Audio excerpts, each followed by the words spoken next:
¿Qué balance hace usted a estos 40 días de los momentos importantes, difíciles de la toma de decisiones, de la designación de colaboradores? ¿Cómo pintan estos primeros 40 días? Vamos bien, estamos pues cumpliendo el propósito de no perder el impulso, de no perder el tiempo. Se triunfó, así lo decidió la gente el día 1 de julio, y no nos sentamos,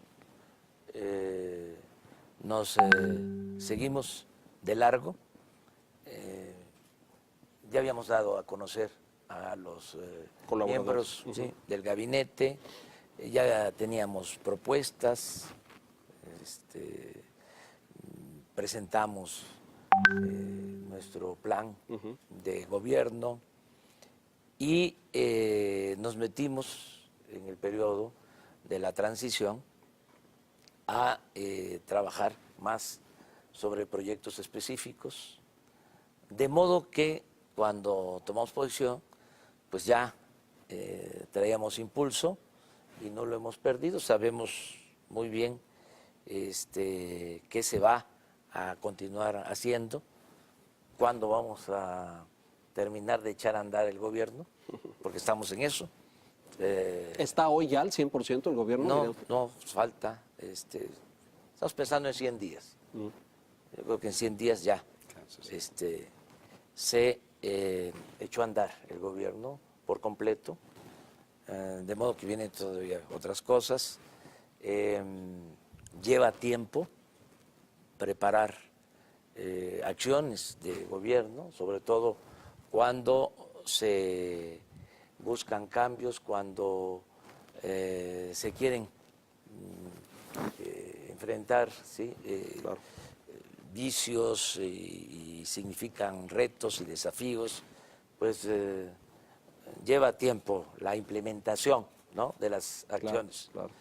Por ejemplo, nos falta, y eso es lo que esta semana vamos a iniciar, la dispersión de recursos para apoyo a la gente. De los programas sociales. De los programas sociales. El jueves vamos a estar en el Estado de México y se inicia el programa de jóvenes construyendo el futuro. Ya entregamos las primeras tarjetas, ya establecemos contactos, la comunicación entre lo que llamamos tutores, que son empresarios, comerciantes, dueños de talleres, con los jóvenes que se van a formar en empresas, en comercios, en talleres, jóvenes aprendices. Entonces, el ensamblar, el establecer esta comunicación y a partir de ahí que el joven ya empiece a recibir un apoyo mediante una tarjeta que puede ir a un banco y sacar lo que le corresponde, que son 3,600 pesos. Pues eso ya arranca el jueves a nivel nacional. Sí, el viernes voy a la montaña de Guerrero, a Tlapa, que es una de las zonas más pobres del país, y comenzamos el programa de apoyo de pensión a personas con discapacidad.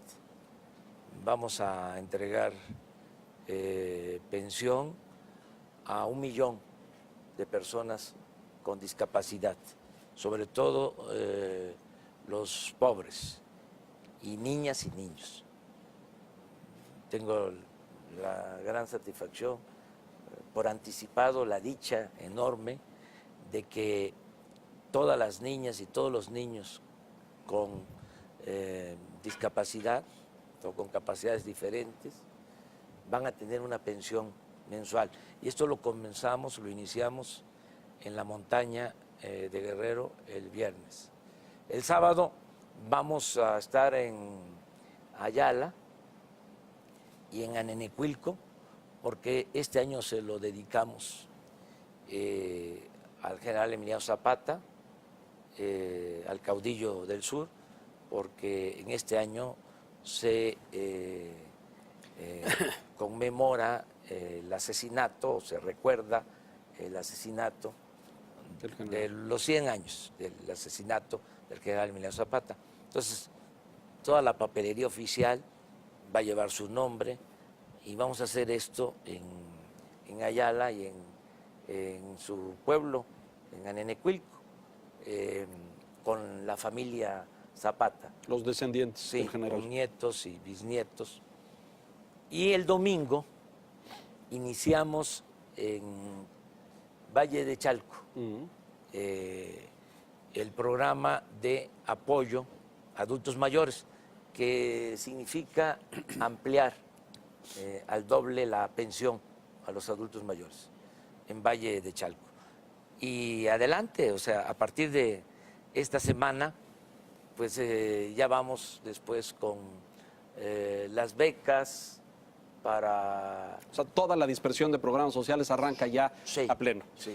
Tenemos muchos temas, presidente, hay económicos, hay políticos, está el energético, está el de seguridad.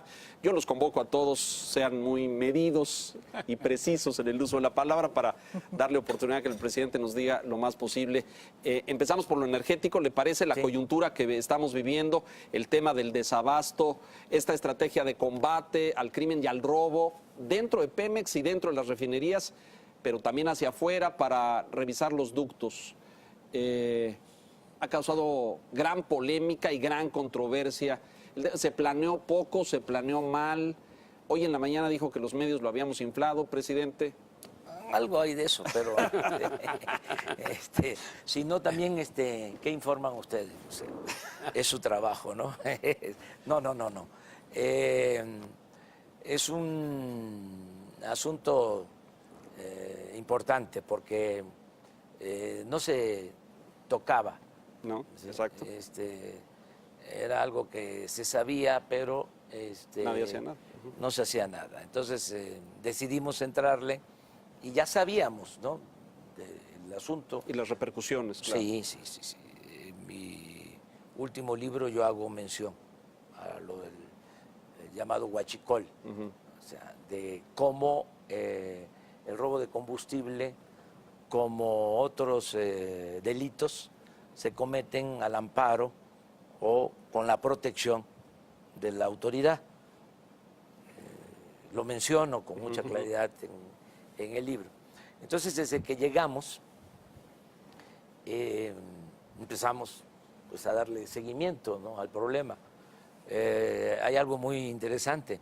Estaba como normalizada la situación, o estaba normalizado el robo. Había normalidad, ¿no?, económica, al grado de que se llevaba una estadística diaria.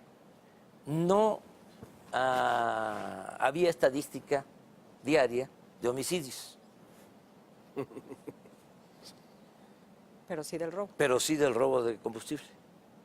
Sí de cuánto se robaban diariamente. Y pues se exponía, o esa información diariamente la daba a conocer Pemex, o sea, a los superiores. Entonces, cuando empezamos nosotros, yo planteo, vamos a ver qué sucede con dos delitos que nos sirvan de referentes, porque son delitos que tienen mucho que ver con la realidad, que no hay cifra negra: el homicidio y el robo de vehículo.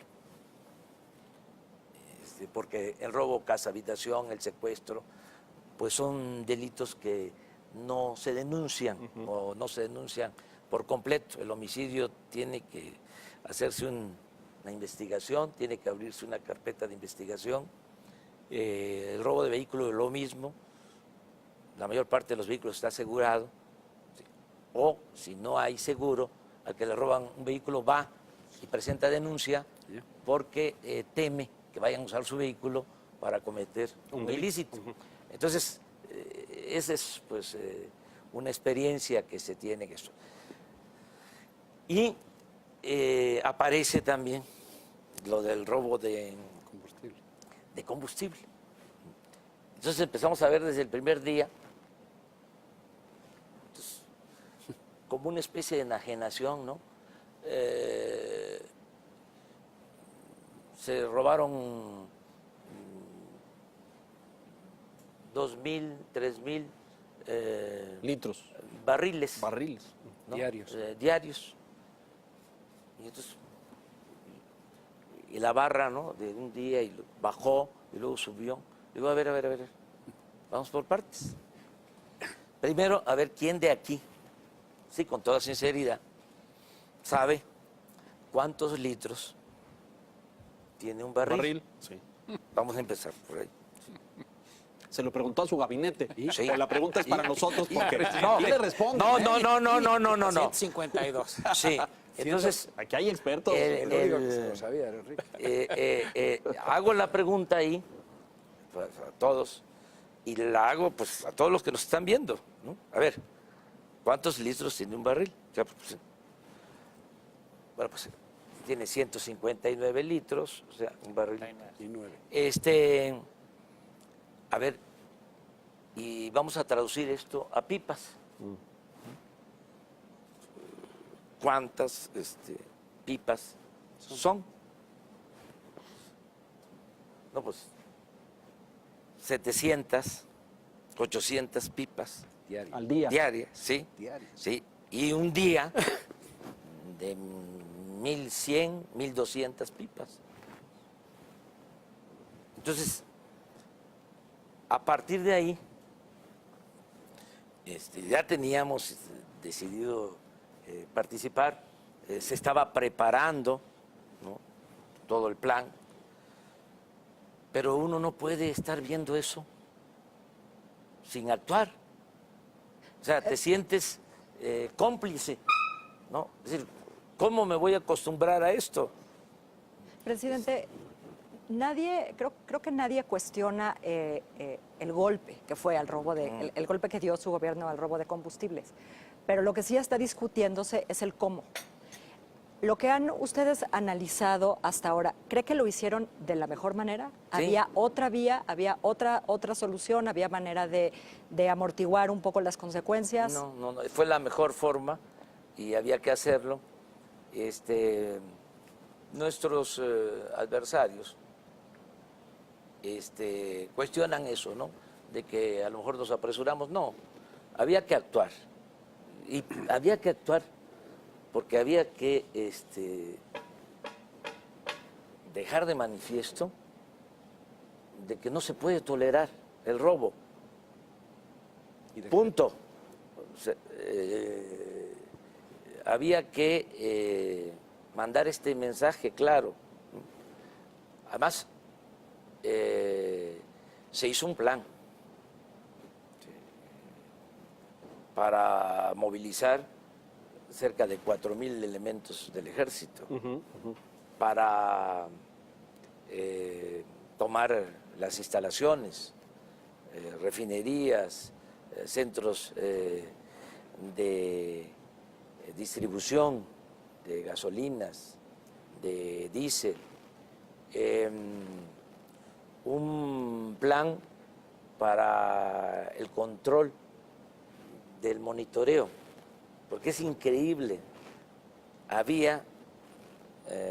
existe todavía, nada más que ya no manejado por los mismos, todo un piso en la torre de Pemex Para los ductos, ¿no? para monitorear los ductos. Tercer piso. El tercer piso. Bueno, entonces, ahí Estaban viendo cómo todo. O sea, ahí se puede ver cómo se empaca un ducto, así se le llama técnicamente, cuando se llena de combustible, ¿sí? La presión. Y luego cómo disminuye. Y luego cómo disminuye. Y hay también normas establecidas para el manejo, ¿sí? De ese centro de control. Por ejemplo, cuando baja la presión y se advierte de que hay fugas, de que están ordeñando, coloquialmente hablando, el ducto, pues el que está en el mando tiene que cerrar el ducto. O sea, que es Entonces, imposible hacerlo sin la colaboración de Ventro. Sí, entonces no se cerraba, Exacto, por eso, Se dejaba entonces abierto. se dejaba abierto. para facilitar el robo. Entonces, cuando vemos todo esto, pues, se acabó. O sea, cambio. O sea, ya no pueden ellos estar manejando esto y echamos a andar El operativo. el operativo. Presidente, pero sin embargo, el efecto es que hay mucha gente ahora haciendo colas en las gasolineras. No con sus mucha, lo bidones. que pasa que... O por lo menos alguna. Sí. Son 12, 13 mil gasolineras o gasolinerías. Afectadas. No, en No, en la total. República. Total. Y hoy veía yo un periódico, ¿no? ¿Ve periódicos, presidente? Sí. ¿Cómo? Todos, o sea, O sea, apunte aquí porque aquí le van a echar porras y dice cuál ve y todo. es mi ¿eh? obligación, es mi deber. Leo O sea, no le pasan síntesis. No sigue el país por Veo. la televisión. No, sigue el país por la televisión. Veo, estoy informado. Entonces, y le pongo más atención A unos que a otros. a lo que yo llamo la prensa, con todo respeto. Porque Con todo respeto, porque caemos en esa, presidente. no. Para que nadie se sienta aludido. Que nadie esté pensando en nada. Es donde están nuestros adversarios. O sea, porque sí tenemos adversarios, no enemigos, ¿no? Tampoco es así la fantasía, y además no queremos que no haya crítica o que no tengamos adversarios, porque entonces estaríamos aspirando a una dictadura, y nosotros lo que queremos construir es una auténtica democracia. Entonces sí vemos que tenemos adversarios, o sea, que nosotros consideramos conservadores, como lo establece el término, ¿no? Los que quieren conservar, Pero los que en la quieren prensa, mantener presidente. el statu quo. No, es una corriente de pensamiento que ha existido siempre y que se manifiesta también en los medios. Siempre ha habido una prensa conservadora. Bueno, entonces sí veo, pero hoy en un periódico de estos que yo respeto pues mucho, también que no quiero que se malinterprete, porque no va a haber censura en el gobierno, pero sí vamos a debatir, sí vamos a ejercer el derecho a la réplica.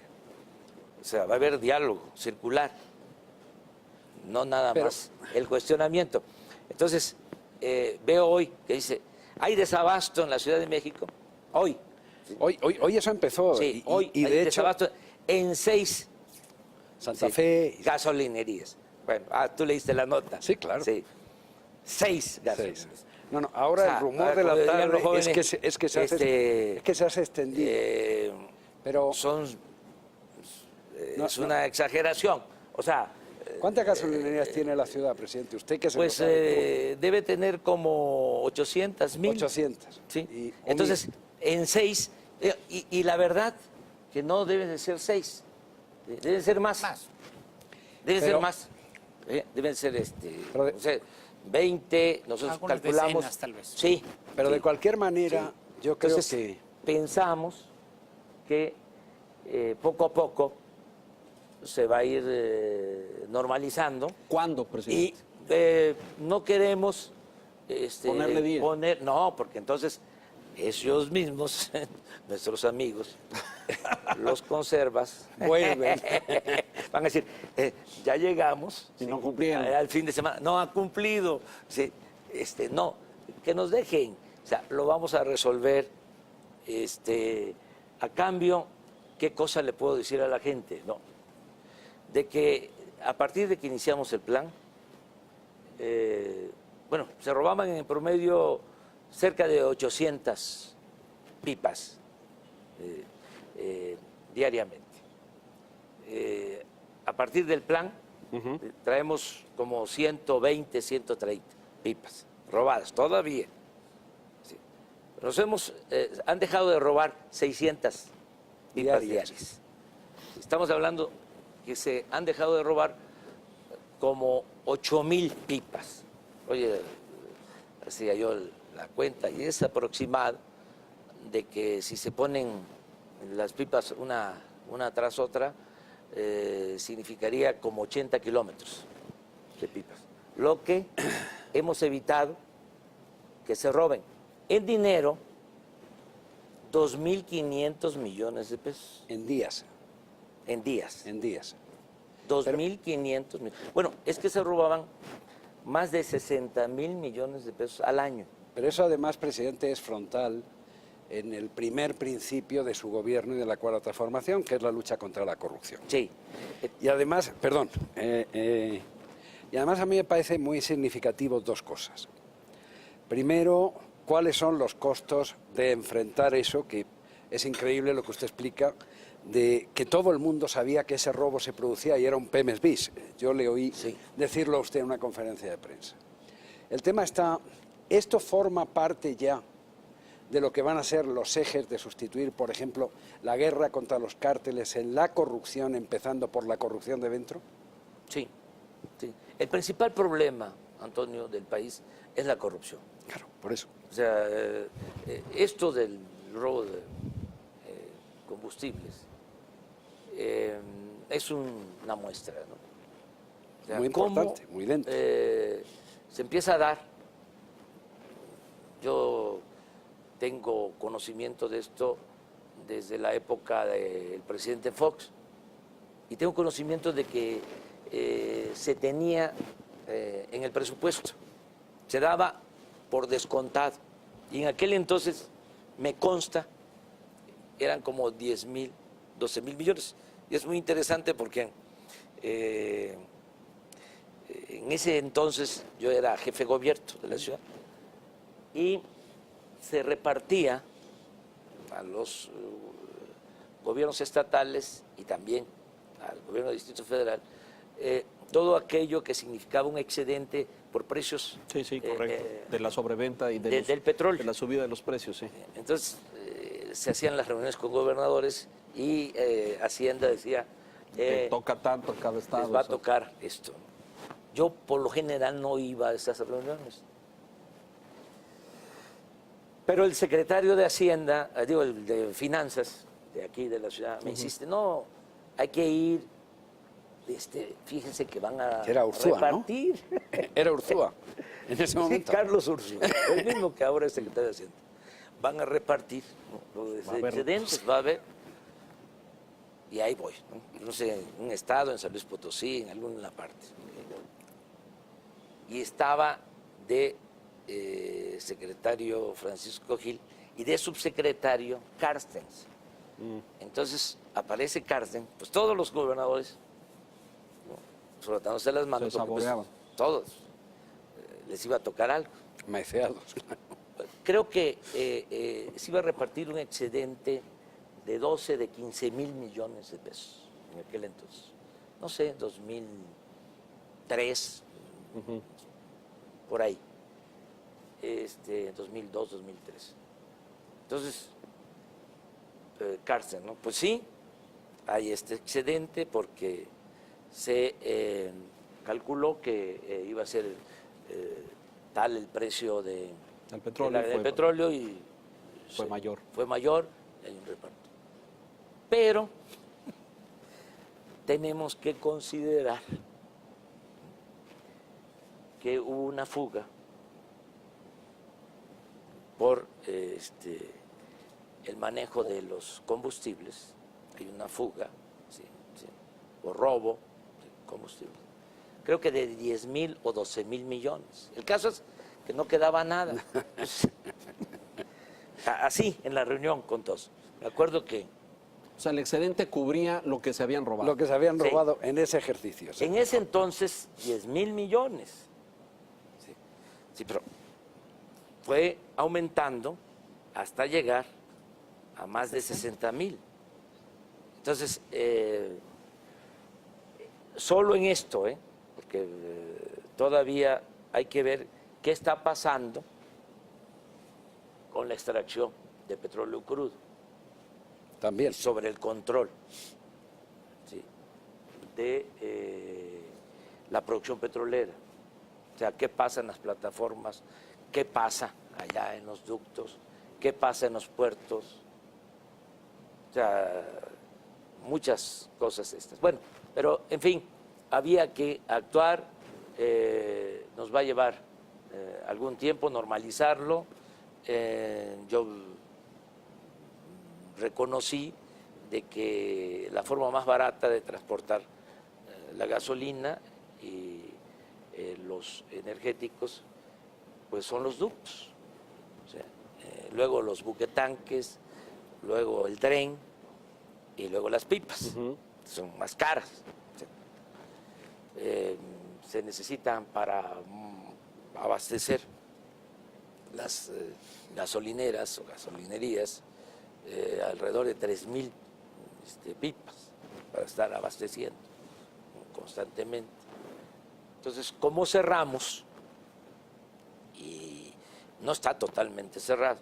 Vamos abriendo Ductos. sí, ductos, de acuerdo a la vigilancia que se va creando, se va abriendo, y cerrando. de acuerdo a la necesidad también De cada zona. del consumo de gasolinas.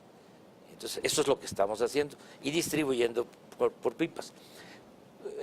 El momento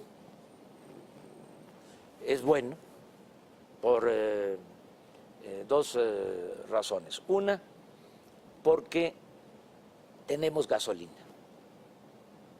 Tenemos gasolina suficiente. No hay problema de eso. No hay problema. O sea, Pero hay que ponerla donde se necesita. sí, es un asunto de distribución. Pero es muy importante tener la gasolina en las instalaciones de Pemex, tenerla, porque no hay que olvidar que desgraciadamente estamos comprando la gasolina en el extranjero. O sea, consumimos 800,000 barriles diarios y compramos 600,000 barriles. Solo producimos en México 200,000 barriles. Entonces, el tener gasolina significa una garantía. O sea, porque en el peor de los casos, ¿sí?, se abre El ducto. se abre el ducto, o los ductos, ¿sí? Con el precio, el costo de que van a robarse, porque son instalaciones paralelas. Pero el país no Sí, colapsa. sí. Claro. Pero podemos resistir, porque tenemos la gasolina, ¿no? Podemos ir resolviendo, con el apoyo de los ciudadanos, o sea, con el apoyo de todos, o sea, que pero la nos gente necesita comprendan, gasolina, presidente, sí, que para nos moverse, claro, para ir, sí, para venir. ¿no? Pero que no va a fallar y que no van a tener problema y lo vamos a resolver, pero que no sean haya parte de esta guerra pánico, contra la- o sea, que actuemos con racionalidad y que se entienda que es en beneficio de todos, porque al final de cuentas los 2.500 millones que nos estamos ahorrando, pues A todos. es dinero del presupuesto. Claro, claro. ¿Sí? Esto significa que no aumente el precio de la gasolina, significa que no tengamos que aumentar impuestos. Sí, todo esto es en beneficio de los mismos ciudadanos. Bueno, esa es una circunstancia favorable, el que tenemos gasolina. Otra cosa que es importante es que está bajando en el mercado internacional el precio de las gasolinas. Entonces, no se puede justificar un alza de precio. O sea, en este tiempo es cuando están mejores los márgenes de utilidad de los concesionarios, de las gasolinerías.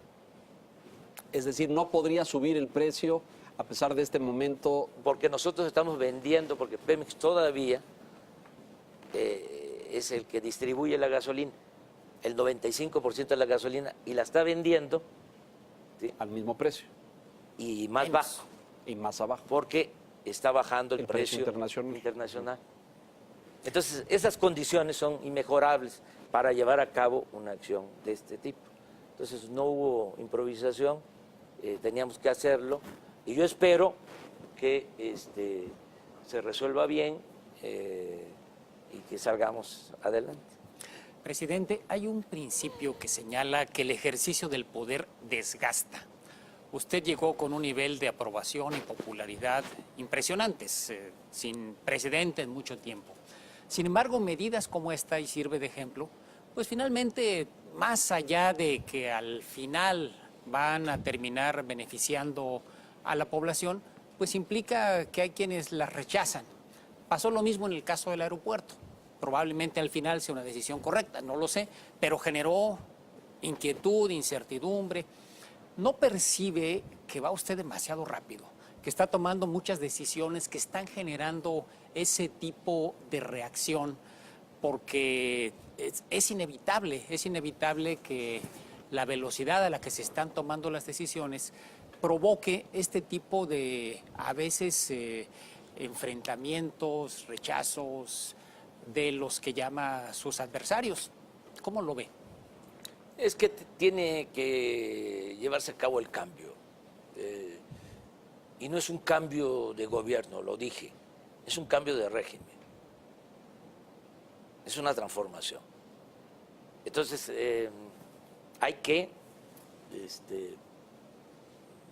actuar también con prisa y con profundidad. Pero la prisa sí provoca errores. Sí, pero cuando hay planeación, no. O sea, cuando hay experiencia, no. El caso del aeropuerto. Sí. Estaba bien analizado, bien estudiado. Pero además, la gente suele ser muy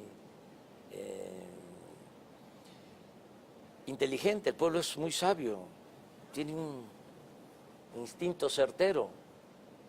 Hicimos una consulta y la gente dijo no. Una de las cosas más importantes de estos tiempos extraordinarios que estamos viviendo, es el nivel de conciencia ciudadana. Nunca en la historia, ¿sí? Y esto lo podemos debatir, lo podemos reflexionar, nunca se había tenido un pueblo con tanta conciencia cívica como el pueblo de México, de nuestro tiempo. Es algo extraordinario. Como no se entiende eso, no se entiende que hubo un cambio de mentalidad. A veces nos equivocamos, ¿sí? Y seguimos pensando que es el mismo país, que no ha cambiado la realidad. Pues no. Ahora la gente tiene mucho más conciencia de las cosas, participa más, es algo muy importante. Entonces, el caso del aeropuerto. ¿Sí? Nosotros teníamos cálculos, ¿sí?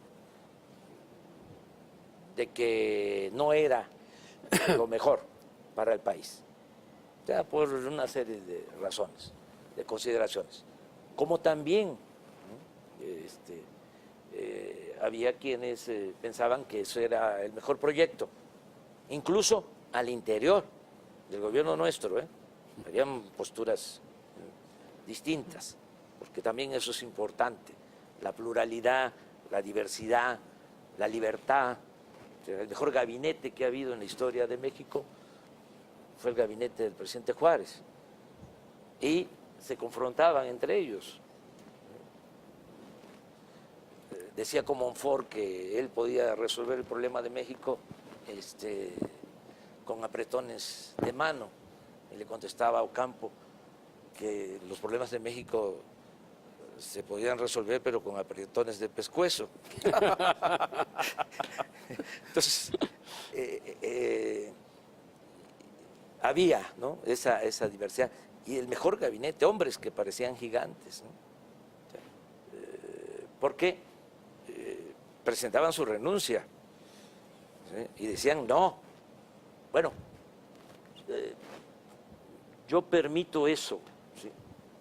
Al interior del equipo, ¿sí? O sea, muy contrario de lo que se pueda pensar, que nadie se atreve, ¿no? A contradecirme, no. Sí, lo contradicen, presidente. Claro, y discutimos. Pero todavía y ninguno presenta su renuncia, por cierto. Y no, le o sea, quiere decir ¿y que le hay, convencen? que hay conciliación. Sí, hay ¿Le veces, convencen? ¿cómo no? ¿Hay algo ¿Cómo no? en lo que le haya convencido? Sí, cuando hay argumentos.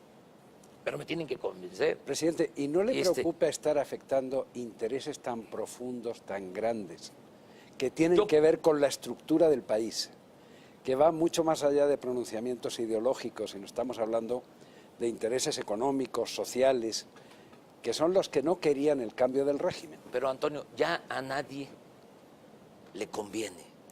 Pues el mantener tigre no puede salir, sí. ya sé. Este es el régimen corrupto. Por Pero supuesto. a nadie.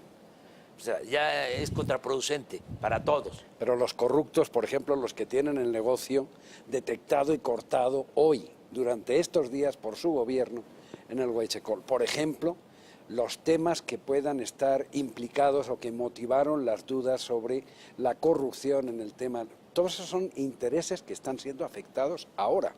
Sí, pero ellos tienen ya que aceptar que es otra realidad, que ya no se puede seguir saqueando al país. ¿Y usted lo va a permitir? Claro. Pienso que todos los seres humanos, ¿no? Tenemos capacidad para rectificar, ¿no? Yo creo en eso, ¿sí? Creo que una persona se comporta de una forma durante un tiempo y puede cambiar. Creo en eso. ¿Sí? Entonces, yo estoy llamando, incluso eso es lo más importante, el que no actuemos de manera coercitiva, que no solo sea, ¿sí?, por la aplicación de la ley, De la fuerza. sino que sea el convencimiento, el persuadir de que hace falta que entre todos logremos la transformación, que logremos el cambio. En el caso del aeropuerto, vamos a resolver el problema. ¿Le va a costar ¿Cuál es? mucho a México, presidente? No. Hay que pagar los bonos. No, pero de todas maneras nos vamos a ahorrar mucho dinero. O sea, yo estoy esperando, porque es todo un desafío, terminar el nuevo aeropuerto. O sea, lo vamos a terminar en 3 años. O sea, vamos a tener en 3 años 5 pistas. 5. Seguir con el aeropuerto de Texcoco iba a significar tener 2 pistas en el 24. Nos íbamos a pasar todo el sexenio construyendo, si nos iba bien. Estoy hablando de los planes oficiales de construcción. Para tener 2 pistas y para iniciar la operación de ese nuevo aeropuerto, íbamos a tener que cerrar el actual aeropuerto y también el aeropuerto de Santa Lucía. 2 aeropuertos para contar con 2 pistas. Bueno, en 3 años, sí, de manera muy general, porque nos llevaría mucho tiempo explicar otras razones y otros beneficios. Pero en 3 años vamos a tener 5 pistas, 2 aeropuertos. Vamos a resolver el problema de la saturación del actual aeropuerto y vamos a estar ahorrándonos por lo bajo 100,000 millones de pesos, aún pagando los bonos y la fibra y Híjole, presidente, lo que no ya nos se salen las invirtió. cuentas. Es Eso que lo dice la servilleta. Eso no dice, no, bueno, no solo la servilleta, sino lo que se debe de bonos, el compromiso del TUA, del impuesto, Todo. de ese que va a estar comprometido ahí por los siguientes no sé cuántos años. Yo te te hago las cuentas de manera muy sencilla, tenían estimado 300,000 millones de pesos. ¿Para acabar con Texcoco? Con Texcoco. El costo. 300,000 millones. Pero el costo total, dice Total, usted. sí, Correcto. 300,000. Sí. Nada más, Sí, como 15,000 millones de dólares. sí, digamos. añado que cuando empezaron el tren De Toluca. de Toluca a la Ciudad de México estimaron 29,000 millones. De pesos. 29,000 millones de pesos. Y llevan, o sea, se lleva hasta ahora 65,000 millones. ¿Y qué provocó eso? Que quedó inconcluso y que todavía faltan 20,000 más. Yo estoy hablando de las estimaciones. El cálculo, sí, la estimación oficial eran 300,000 millones. Nosotros vamos a resolver el problema de la construcción. De los cuales ya se habían gastado más de la mitad, 150, 180. Sí, sí, Y buena parte de bonos que venían del sí, extranjero, sí, sí, ¿cierto? Sí, pero estamos hablando de 300, en general, sí, partiendo de esa cifra. Nosotros vamos a resolver el problema con 80,000 millones. 80,000 millones. Va a costar la conexión Santa Lucía. del aeropuerto actual con Santa Lucía, la conexión, o sea, el tren elevado que vamos a construir, el arreglo al aeropuerto actual, que tenemos que arreglar. Y vaya que lo necesitan, Sí. presidente. Sí. ¿Y qué creen que está pasando en el aeropuerto actual? Usted ahora lo visita mucho. Sí. Pues se, hoy... se está hundiendo. Sí, claro, como no, lo sabemos todos. Lo vemos. presidente. Entonces, y no está, ¿sí?, en el lago de Texcoco, o sea, está cerca del Peñón, o sea, es la parte un poco más firme, ¿no? Lo otro Es agua. O sea, era pues un lago, construir el aeropuerto en un lago. Pero bueno, vamos a poder terminar el nuevo aeropuerto, 80,000 millones, porque vamos a construir, además de la pista militar actual, 2 pistas nuevas, por eso vamos a tener 3 en Santa Lucía y las 2 actuales. Desde luego, una nueva terminal también en Santa Lucía. Todo eso por 80,000 Todo millones. eso por 80,000 Es usted un mago, presidente. Tren elevado, conexión, pistas nuevas y terminal. Uy, presidente. A las pruebas me remito. Está bien, vamos a ver los números. Es que es muy interesante. ¿Qué va a pasar Esto es que, si ¿saben qué? Mitre y OASI, estos organismos internacionales que regulan la aviación civil, no otorgan su respaldo, su beneplácito para que ahí aterricen Ya. aerolíneas internacionales? Ya Ya lo nos dieron calcularon. un dictamen, sí. No hay ningún problema. No hay ningún problema. Eso Es muy técnico, está bien. No solo técnico. Fue muy manipulado. O sea, le voy a dar un dato. O sea, saturaron deliberadamente el actual aeropuerto. ¿Por qué lo saturaron? El aeropuerto de Toluca tiene capacidad para 600,000 Pasajeros. pasajeros. Mueve 60,000. Movía mucho más, ¿sí?, y prácticamente lo cerraron. Porque querían justificar la construcción del aeropuerto en el lago de Texcoco. Pero bueno, esa es historia, ha generado mucha polémica. También la parte ecológica, por ejemplo, es increíble, ¿no? Así como la amnesia, o el no ver las cosas, ¿no? Empiezan a hacer el aeropuerto en Texcoco, ¿sí?, y no hay protestas de los ambientalistas. Oiga, Nada, o sea, nada. Y resulta que significaba, ¿sí?, desecar, ¿sí?, el lago que se fue construyendo, que se fue creando durante muchos años para que regresaran las aves, los patos. En Labor Carrillo. Exactamente. Había hasta la comisión del lago de Texcoco. Se invirtió muchísimo dinero para eso. Entonces, ¿dónde estaban los ambientalistas, los ecologistas? ¿Qué hubiese pasado? Eso sí, si la gente hubiese votado porque se continuara. La consulta ni se mete, presidente, porque la consulta fue... Sí, si se continuara, si se hubiese continuado el aeropuerto en el lago, hasta me imaginaba yo la consigna, ¿no? AMLO no, patos sí. Oiga, presidente, pero ese dictamen de Mitre es importante porque no es público. No es Mitre precisamente. O sea, son especialistas europeos que han dado opiniones de que no hay ningún problema. ¿Sí?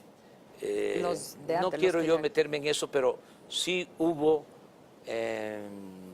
falta de profesionalismo en la definición. Se nos va a acabar el tiempo y tenemos mucha agenda. Don Enrique, muchos temas. por favor. Presidente, hay una percepción allá afuera a propósito de que a usted no le gustan las críticas.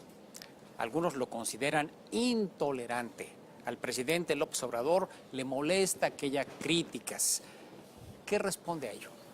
Que no, yo soy demócrata, ofrezco disculpa por hablar de mí, pero no soy autoritario, respeto el derecho a disentir, ¿sí? Incluso me siento muy bien con la polémica. Lo que pasa es que no dejo pasar ciertas cosas, porque tampoco puedo estar contestando todo, ¿no? Entonces, me gusta responder y me genera un poco de gozo, ¿no? A veces decirle... Se nota.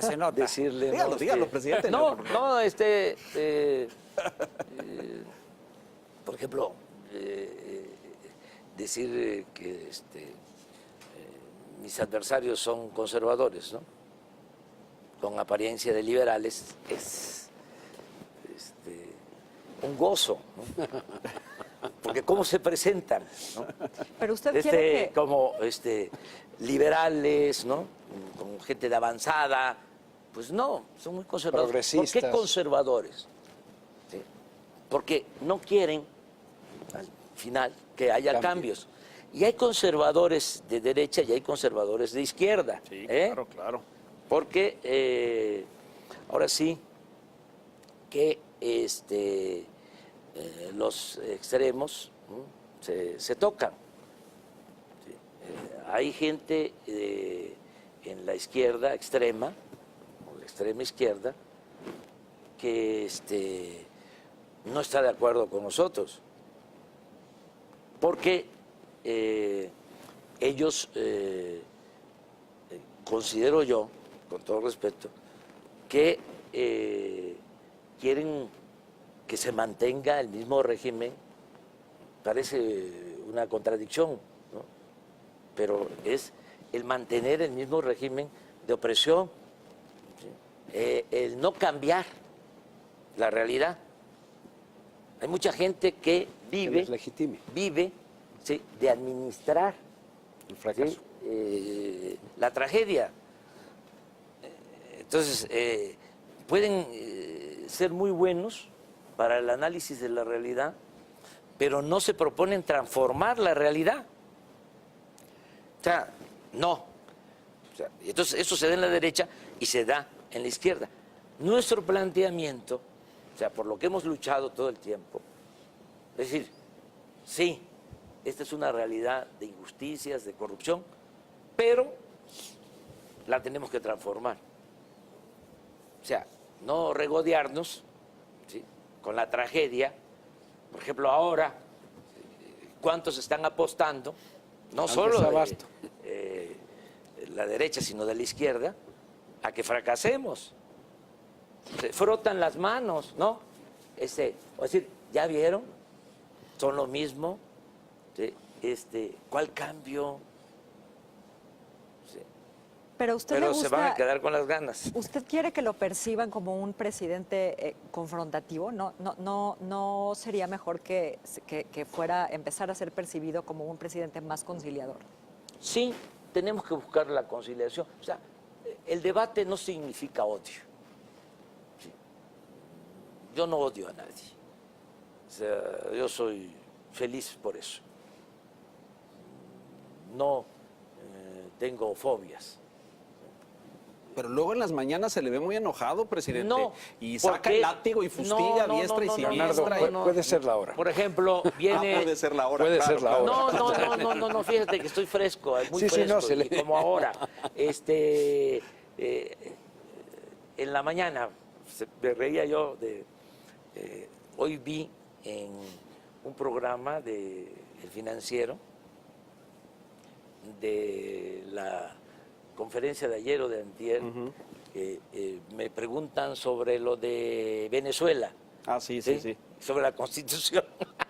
Me dio una muchísima artículo risa. 88, ¿no? Sí. ¿Por qué? Sí, no firmaron. Ajá, la A ver, declaratoria. ¿qué dice la Constitución? A ver, el artículo 89, fracción décima. A ver, y pues ahí es un diálogo abierto, circular y todo. A ver, ¿quién tiene ahí la Constitución? A ver, ¿qué dice? Bueno, pues que el titular del Ejecutivo tiene que guiarse en política exterior por los principios de no intervención, de autodeterminación de los pueblos. A ver, repite.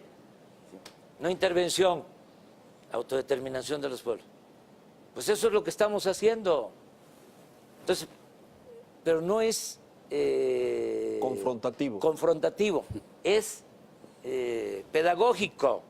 O sea, la política tiene que ver mucho con la pedagogía. A veces un parece- dirigente tiene que comunicar, tiene que explicar, ¿sí? Tiene que convencer. Y si conmueve, pues mejor. Pero lo acaba de decir con toda claridad, presidente. A veces parece que usted está ahí en la cátedra, ¿no es cierto? Que usted está dictando cátedra cada mañana y da clases de derecho constitucional y de derecho internacional y de paso de algún tema energético y Bueno, de seguridad. imagínate. Usted dio clases, ¿no es cierto? Sí, pero imagínate, Leonardo, cuando es una exposición, ¿sí? Ante la crítica. O sea, ¿cuántos críticos, no? Hay de todo, ¿no? Hay Tengo, muchísimos. o sea, muchísimos. O sea, me llegué a convertir en un tiempo en una industria, ¿no? Bastante importante. O sea, el cuestionarme significaba mantener, ¿no? A comunicadores y a medios. O sea, había articulistas, ¿sí? Que Vivían de criticar a Andrés Manuel. cobraban por eso. ¿Sí? O sea, no en la totalidad, no en exclusiva. Sí, pero Era un sí plus. estaba yo ahí en la agenda, ¿no? O sea, en el que había que hacer el cuestionamiento. Todo esto ha cambiado, todo esto es distinto. Entonces, pues es una voz, ¿no? Claro, ahora tiene Una más investidura, peso, claro. es la investidura. Yo procuro cuidarme, autolimitarme, me cuesta, ¿eh? O sea, me cuesta mucho. Casi no le creo eso, presidente, casi me no le cuesta, creo eso. me cuesta. Tengo a veces el corazón caliente y mantengo la cabeza fría. Me estoy autolimitando, estoy cambiando el lenguaje, ya no utilizo las mismas palabras, los mismos términos, los mismos conceptos. Hay palabras que ya no uso desde que soy Pero vaya que las presidente. renueva. ¿Eh? Pero vaya que las renueva. No, casi no, casi no. Muy Las- pocas. las- Por ejemplo, al hablar de conservador, me gusta más que Usted- hablar de oligarca. Sí, claro. Me gusta más. ¿Usted no ve polarizado al país, presidente? Sí. Sí, es que sí existe Exacto. una polarización política e ideológica. Ha existido toda la vida. Claro. ¿Sí? Es hipócrita, ¿sí? Pensar Que no. que no. Es más transparente decir, bueno, tenemos posturas distintas. O sea, y esto es válido en todas partes. Por eso me gusta lo de conservador. Porque las dos corrientes de pensamiento que han existido siempre, pues ha sido el conservadurismo y el liberalismo. Todo lo demás, ¿sí?, es Producto de eso. accesorio. O sea, hablemos del socialismo, del comunismo, neoliberalismo, populismo, pero la esencia de las dos corrientes del pensamiento en el mundo siempre han sido estas. Y en el caso de México, en toda la historia, siempre ha estado presente el pensamiento liberal y el pensamiento conservador.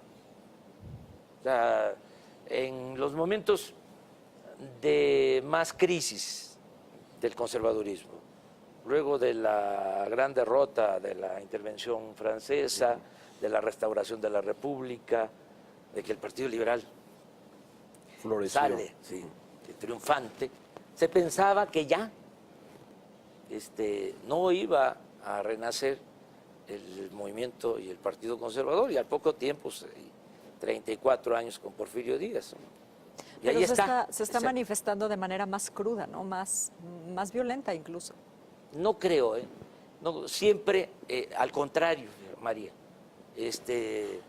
Una de las cosas que debemos de reconocer y felicitarnos es que estamos llevando a cabo estos cambios sin violencia, o sea, sin violencia política. La independencia fue violenta, la reforma fue violenta, el movimiento revolucionario. No, yo me refería más a lo mismo. verbal, ¿no? A violencia verbal. Sí, pero no pasa de ahí, ¿no? O sea, es debate, hay además bastante reconciliación. O sea, yo lo noto en la calle, ¿sí? A lo mejor arriba, en la llamada clase política o en la sociedad política o entre nosotros, ¿no? Puede haber Una confrontación, percepción. sí, sí, en el debate, en el análisis y todo, pero en la gente no, abajo no. La gente es muy respetuosa, muy tolerante, es un pueblo extraordinario y que quiere el cambio, quiere la transformación por el camino de la concordia, o sea, de la unidad, de la paz, de la no violencia. Déjenos ir a temas puntuales, presidente, porque si no nos van a decir que se nos acaba el Se tiempo.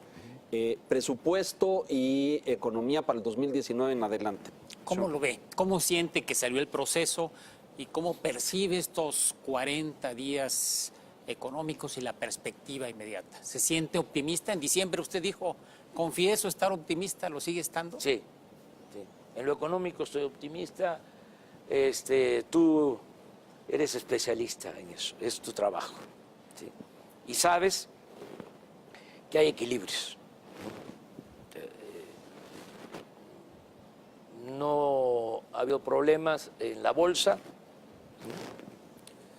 No, de hecho, hoy subió un montón. así, a pesar de que han tenido caídas considerables y alteraciones, vamos a decirlo, las bolsas del extranjero. La bolsa mexicana ha resistido. El peso, bien, no quiero echar las campanas al vuelo, pero De hecho, fortalecido en los últimos 2 días. sí, sí,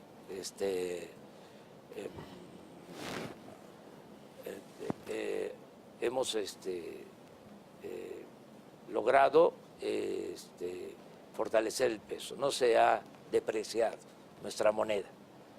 Yo creo que en el mundo, en los últimos meses, o sea, a partir del día 1, es de las monedas más fuertes. Estaba yo viendo una información que, bueno, ustedes pueden aquí saber si es cierto, de que está considerado México como uno de los países con más seguridad para la inversión.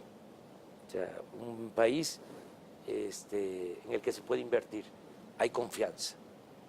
Entonces, vamos bien. En el caso del presupuesto, fue bien visto el que sea un presupuesto muy equilibrado.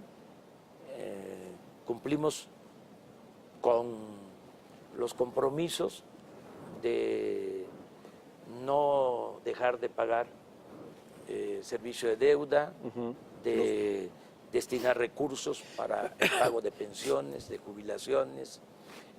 Se incrementó, esto no se sabe, pero es importante, se incrementó el monto de las participaciones federales a los estados, en términos reales, en 8%.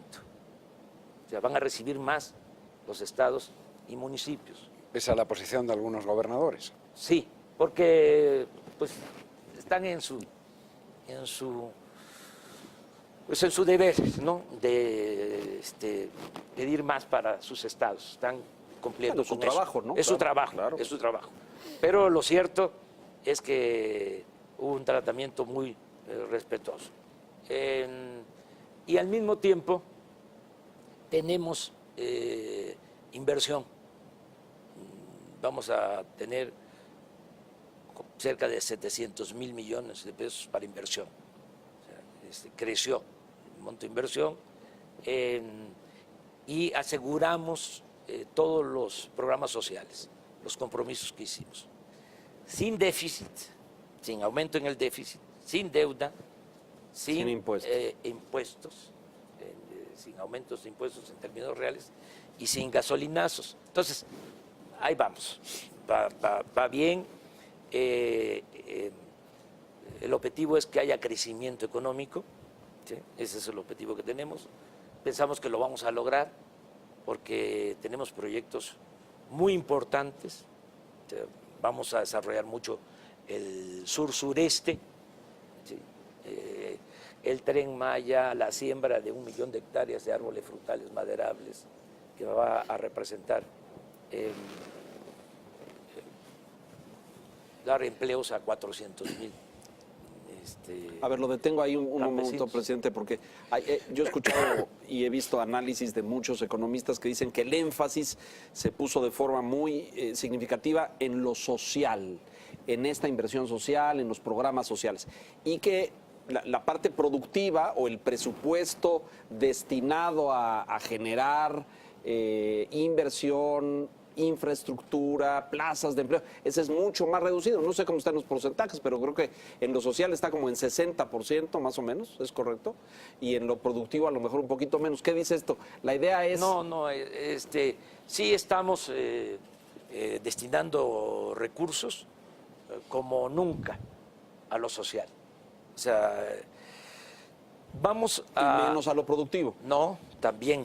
Lo que pasa que vamos a hacer una mezcla de recursos de inversión pública y de inversión privada para proyectos específicos que nos va a dar muy buenos resultados. La inversión pública para proyectos productivos va a ser básicamente capital semilla. Voy a poner un ejemplo. El Tren Maya. Muy polémico, por cierto, Sí, también, sí, presidente.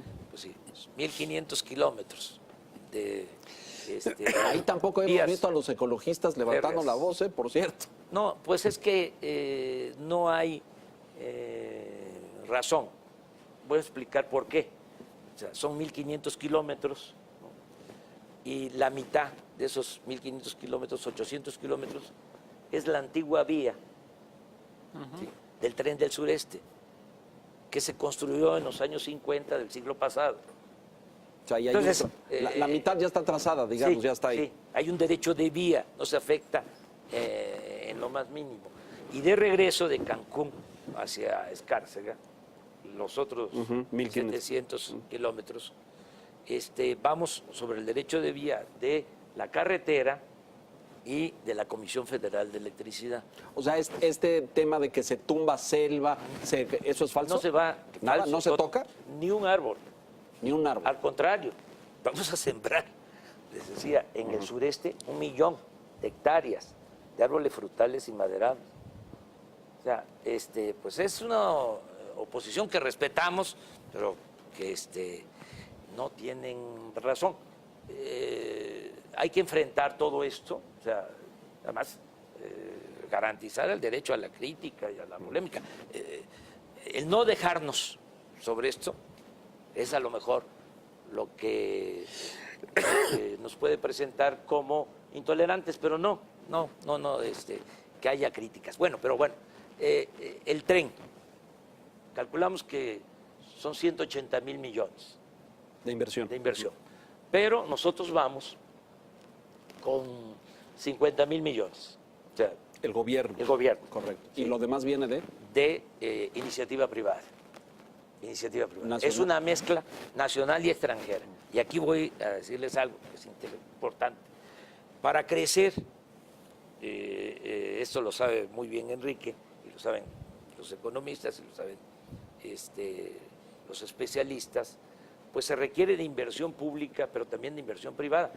Pero no solo de inversión privada nacional, se requiere de inversión privada extranjera, se necesita.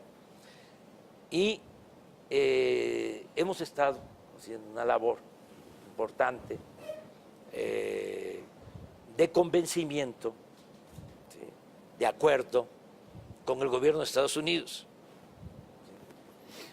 para que el fenómeno migratorio ¿sí? lo enfrentemos con desarrollo, con empleo, y lograr que la migración sea optativa, ¿sí? no obligatoria. La gente no sale de sus pueblos, no abandona a sus por familias gusto, claro, por gusto, no, sino lo hace por por necesidad. necesidad, claro. Entonces vamos a desarrollar. O sea, esto lo han estado hablando sureste. con Washington. Sí, con el presidente Trump, que ha sido respetuoso con nosotros.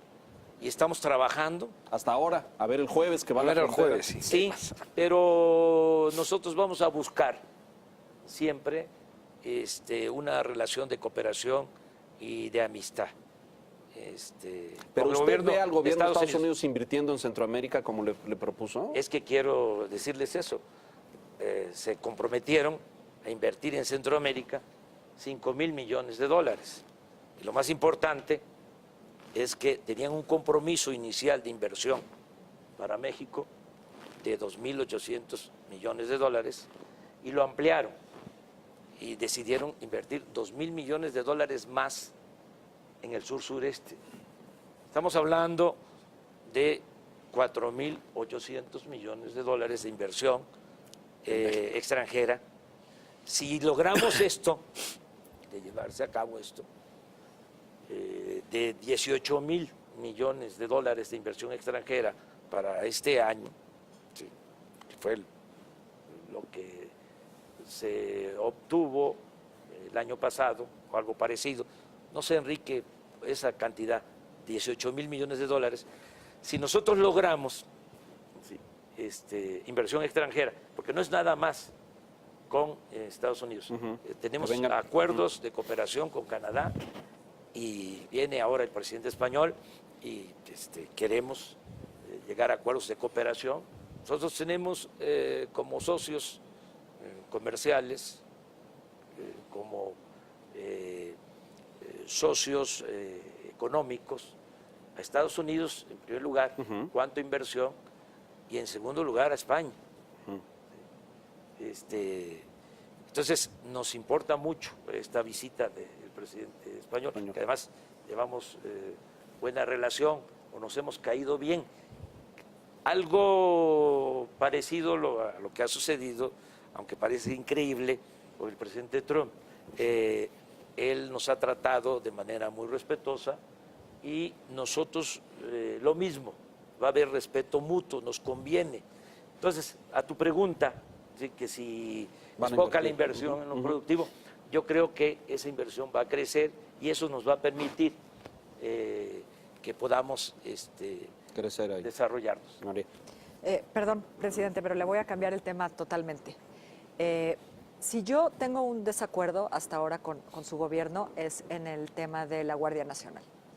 Pues quería preguntarle si su postura con respecto al mando en manos militares es inamovible o si se le puede convencer de eso. Pues yo creo que lo más conveniente es utilizar a una institución como el Ejército, con la experiencia del Ejército, para crear la Guardia Nacional. El Ejército mexicano es un ejército surgido del pueblo, es un ejército revolucionario, un ejército que se creó para enfrentar a Victoriano Huerta. Se creó en 1913, el nuevo ejército. Ha sido muy respetuoso de la autoridad civil. No es el ejército de otros países, es distinto. Ahora que me tocó decidir sobre quién iba a estar de general secretario, quién iba a ser el secretario de la Secretaría de la Defensa, vi los expedientes de todos los generales en activo y me llamó mucho la atención, hijos de campesinos, de obreros, de comerciantes, de mecánicos, de soldados. Es un ejército. Estoy hablando de los generales, altos mandos. Los altos mandos. Sí. Entonces, y yo tengo la convicción de que podemos darle un giro al ejército. ¿Un giro? Sí. De que no solo se ocupe de la seguridad nacional, de la seguridad interior, sino que nos ayude en la seguridad pública. Y esto es aprovechar experiencia, aprovechar recursos, aprovechar elementos. No se sabe que el presidente, el titular del Ejecutivo, cuenta solo con 20,000 efectivos para enfrentar el problema de la inseguridad y de la violencia, el grave problema de la inseguridad y de la violencia. Porque de acuerdo a la Constitución, el Ejército y la Marina no pueden hacer labores de seguridad pública. Entonces se creó la Policía Federal hace 20 años y ese proyecto fracasó. O sea, no es una policía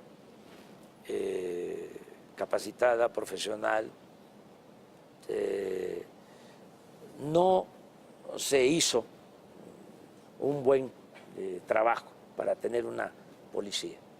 Entonces ahora se cuenta con 20,000 elementos, son en total 40,000, pero la mitad está dedicada a otras funciones. No tienen instalaciones, no tienen cuarteles, van a misiones a los estados, se hospedan en hoteles. O sea, es hasta humillante para ellos, no para los elementos. Entonces, el ejército tiene 220,000 elementos. Es la institución con más infraestructura del gobierno federal. La Marina cuenta con 40,000 elementos. Si unimos estas fuerzas, pues en vez de tener 20,000, tendríamos 120, 150 mil elementos atendiendo el problema de la inseguridad pública, de la violencia. Es que la gente está en estado de indefensión, que ese es otro asunto también. Un día vamos a tratar a fondo. O sea, cómo se engañó a la gente. Es como lo del robo de combustible. O sea, porque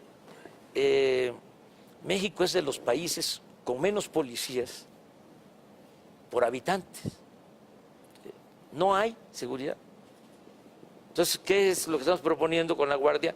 Pues crear 260 coordinaciones territoriales que donde vive la gente, ¿sí?, haya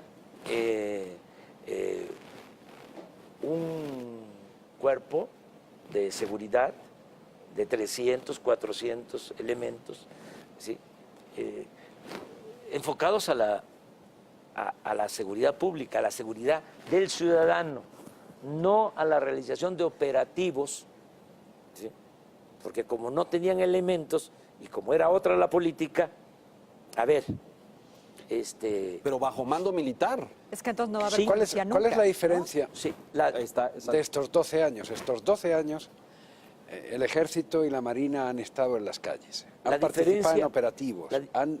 sí, que primero de que no se han ocupado de la seguridad pública. No se han ocupado de la seguridad pública. No, pero han combatido al crimen, presidente. Han por eso, combatido al por eso. cartel. Claro. Ahí vamos. Ahí vamos. O sea, el enfoque Claro. ha sido ese. ¿Sí? Yo les pregunto a ustedes, ¿sí?, ¿qué es lo más importante? Si hay que optar, que la política es optar entre inconvenientes. Pues a mí lo que me importa, ¿sí?, es Seguridad. que no haya homicidios, que no haya robos, ¿sí?, que no haya secuestros. Entonces, si nos vamos a estrategias que nosotros no diseñamos o que no obedecen a nuestra realidad, sí, pues entonces vamos a estar en lo espectacular. Sí, ya agarramos a un jefe, ahora agarramos a otro, nos especializamos en eso. ¿Y la seguridad pública qué? O sea, ese es el tema. Pues, Eso explica, presidente, que desde que usted ganó las elecciones ha habido un cambio en el discurso. Ya no es la lucha contra el crimen y los cárteles. Se ha rescatado el concepto de la seguridad versus operativos. ¿Eso es? Sí. Por eso usted jamás ha vuelto a hablar de la lucha, no por la seguridad, que eso lo ha dicho desde siempre. Es más, anunció que usted se haría cargo personalmente de eso y lo estoy haciendo, pero en el enfoque de seguridad pública. Exacto. O sea, no es no decir, lucha contra el seguridad crimen. sí, seguridad Los cárteles. De la gente. Y la otra cuestión que es importante, o sea, y otras más, pero bueno, el trabajar de manera coordinada. ¿Qué hacían? Defensa Pues, Marina y la Sí, nueva corporación sí, o la sí, policía. Ajá. Sí, o sea, trabajaba por su cuenta la Marina, equipos especializados, ¿sí?, para enfrentar al crimen organizado. El Ejército hacía lo propio, la Policía Federal lo mismo. Eso ya no. Ya es una coordinación. O sea, todos los días, desde las 6 de la mañana, está conmigo el secretario de la Defensa, el secretario de Marina, la secretaria de Gobernación, el secretario de Seguridad Pública. O sea, ese es un cambio. Otro cambio importante, el que todos los días se tenga esta reunión de gabinete. Les decía de que había información sobre el robo de combustible, pero no de homicidios y de delitos cometidos al día. Se tenía un sistema, se tiene todavía un sistema de estadísticas para tener el reporte de lo sucedido cada mes. Pero no se sabía cuántos homicidios se cometían en las últimas 24 horas y en dónde. Tuvimos que crear eso. Porque ¿quién se reunía para ver eso? ¿Quién atendía el asunto? Pues se delegaba la función. Ahora no. Ahora yo estoy ahí todos los días, en la mañana, ¿no? Viendo qué está pasando. A ver, cómo estuvo Guanajuato en crímenes, cómo estuvo Tijuana, ¿sí? ¿Qué está pasando en Guerrero? ¿Qué pasa en la Ciudad de México? ¿En dónde? ¿Por qué? Entonces, son de los cambios. Y necesitamos el de la Guardia Nacional para enfrentar este problema de la inseguridad, de la violencia. 5 minutos. Y hablaba presidente. yo del giro. ¿Y cuál es el giro? O sea, el giro es que tengamos una Guardia Nacional que dependa, ¿sí?, de la Secretaría de la Defensa, como actualmente existe la Policía Militar, pero pues, Guardia Nacional, que incluya a la Policía Naval, que incluya a la Policía Federal, ¿sí?, y que se respeten los derechos humanos y los protocolos de uso de fuerza. O sea, es un giro. Pero eso podría ocurrir si tuviera mando civil también. Sí, pero para el propósito de tener esta guardia disciplinada, funcionando profesionalmente, yo considero, ¿sí?, que nos va a ayudar mucho el que esté adscrita a la Secretaría de la Defensa. Que no se olvide que el presidente de la República es el comandante supremo de las Fuerzas Armadas. Yo nunca voy a dar la orden de que se reprima al pueblo. Nunca. 4 minutos, O sea, presidente. Todos los actos de represión, inclusive la violencia de los últimos tiempos, las masacres, ¿sí?, llevadas a cabo por la Marina o por el Ejército, ¿sí?, se presentaron a partir de que había la orden de la autoridad civil. Y esa es una gran diferencia. ¿Y qué va a pasar con eso, señor presidente? ¿Qué va a pasar con eso que usted acaba de definir como masacres llevadas por el Ejército y la Marina bajo la orden del Poder Civil? Hay investigación en todo. Y nosotros no vamos a tapar nada. ¿Sí? Que se mantengan las investigaciones en curso, que se haga justicia. Tengo el compromiso en particular de aclarar lo de los jóvenes desaparecidos de Ayotzinapa y vamos a cumplir con eso. O sea, es muy distinto, nos llevaría tiempo Por supuesto. el hablar de venganza política, que creo que no es lo más conveniente. Creo en el punto final, pero esto nos llevaría más tiempo. Ese es otro programa, señor Ese es presidente. otro programa. Ese es otro programa. No, señores, no es otro programa, Tendríamos que es hacer otro una canal. serie. Lo que ustedes quieren es un canal. Presidente, nos acaba el tiempo. Conclusiones, María, por favor. No, pues qué conclusiones si esto acaba de empezar. Estamos empezando. ¿No? Sí, dejamos abierto el diálogo. Diálogo abierto. Lo que podemos hacer, presidente, es establecer el compromiso de que cada inicio de año, de los próximos Esperamos 5, aquí Ya otra estemos tradición. aquí. Ya Lo está. toma. Ya, Ya, ahí tomado. está. Sean Quintana. Y cada semestre, porque No. usted quiere no. hacer 12 años en 6, entonces cada inicio de año va a ser cada 6 meses. Le tomamos la palabra. Sí, pero cada año sí Cada año hacemos sí. el compromiso, Muy bien. sí. Bueno, Hacer un La mía- balance. La mía, seguir controlando al tigre. Sí. Que no salga. Sí, es muy importante. Por eso. O sea, que la gente tenga fe, que tenga esperanza, que podemos lograr los cambios sin violencia, Eso por es. la vía pacífica, por el camino de la concordia. Bienvenido, presidente, nuevamente. Muchas gracias a ustedes. Muchas Gracias por estar aquí, gracias por este espacio de diálogo, de poder confrontar puntos y de conversar. Dejamos la puerta abierta para que lo sigamos haciendo más adelante. Muchas gracias al financiero Muchas y gracias. a todo el equipo, a ustedes, a los camarógrafos, A todo el los equipo aquí, periodistas, exacto.